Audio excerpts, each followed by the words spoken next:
Welcome to The Explainer. Today we're going to break down a timeless story about the power of flattery, how it's used as a weapon, and more importantly, how you can defend against it to protect what's yours. So let's just start with a question, because this whole fable really gets to the heart of a very common, very human weakness. I mean, think about it. Have you ever worked extra hours just for a thank you? Or maybe given away a brilliant idea just to be called a visionary? You've probably been in this exact situation and maybe didn't even see it at the time.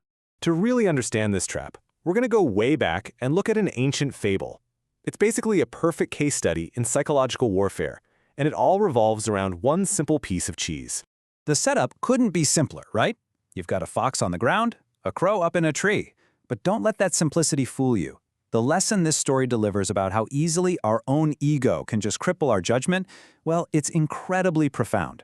It's a lesson that's been echoing through art and literature and even business for centuries. Okay, so let's dive into our two main characters here. On one side, you have the fox. This guy is the ultimate opportunist, and his weapon of choice? Words. Specifically, insincere praise. And on the other side, you've got the crow. Now, she actually starts out pretty smart, she's cautious, but her vanity turns out to be a fatal flaw, and it leads her to trade something totally real for something completely imaginary. Now, what's really interesting here is the cheese. And no, it's not just about breakfast. The cheese is a symbol for anything you have that's tangible and valuable. It could be a brilliant business idea you came up with, a unique skill you have, your time, your energy, heck, even a physical resource. It is the prize. All right, let's break down the anatomy of this trap. Because this isn't just some random encounter. It is a carefully executed strategy. We're going to see exactly how the fox manages to turn a few simple compliments into a truly devastating weapon. This line right here is pure genius. The fox doesn't just say, "Hey, nice feathers." No, he crafts a very specific, totally irresistible fantasy. He offers the crow a title, Queen of Birds, that's perfectly tailored to her vanity. He's not just complimenting her, he's offering her a whole new identity, one she desperately wants to believe is true. And this is it. This is the moment it all goes wrong.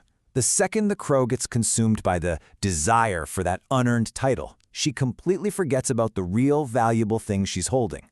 Her ego just takes the driver's seat, her common sense is totally paralyzed, and in the very act of trying to prove she's worthy of the title, she loses the prize.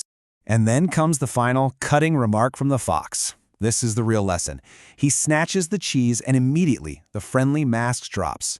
He reveals the whole thing for what it was, a transaction where the crow paid a very high price for a lesson in foolishness. And that question, but where are your wits? It's designed to humiliate. It's designed to stick. So the crucial point is this. When someone who stands to gain something from you starts showering you with praise, alarm bells should be going off in your head. The fable shows us that targeted flattery isn't just someone being nice, it's a tool. It's a tool designed to shut down your critical thinking and make you give up something valuable. Now, obviously, this isn't just some old story about animals. This dynamic is a universal model for manipulation, and it plays out all around us, every single day. So let's take a look at how this ancient trap shows up in our modern world. Just look at this table. At work, your cheese might be a fantastic idea. The fox is that colleague who calls you a genius to get you to share it before it's protected, only to claim it as their own later. In your personal life, your cheese is your time and your energy. The fox is the friend who says, "Oh, only you can help, you're the best," right before asking for a huge favor that they won't return. The pattern is always the same. Okay, so if these foxes are everywhere, how do you protect yourself? How do you keep from dropping your cheese? The good news is the fable doesn't just show us the problem. It also gives us a clear, actionable toolkit for defense. Let's walk through this 4-step defense plan. First, assess. This is all about self-awareness. You have to know yourself. Where does your desire for recognition make you vulnerable? Second, acknowledge. Basically, be a little skeptical. Understand that the sweetest words can hide the sharpest trap. Third, commit. You have to actively decide to defend your ideas, your time, your assets from people who are only offering you praise. And finally, number 4, recognize. This is key. Genuine admiration, it almost never requires you to sacrifice something valuable in return.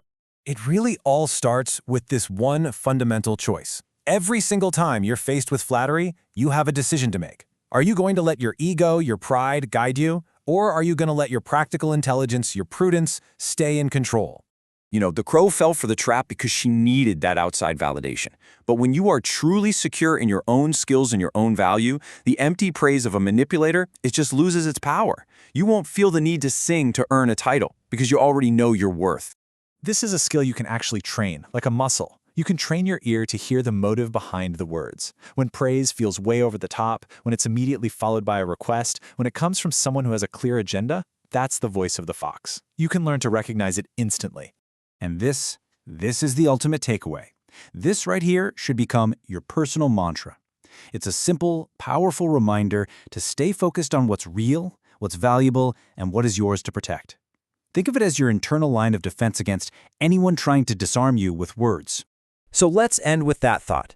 The next time someone offers you some amazing, unearned title or calls you the Queen of Birds, ask yourself one simple question. What are they really after? Always, always keep your eyes on the real, tangible asset, not the tempting, empty crown.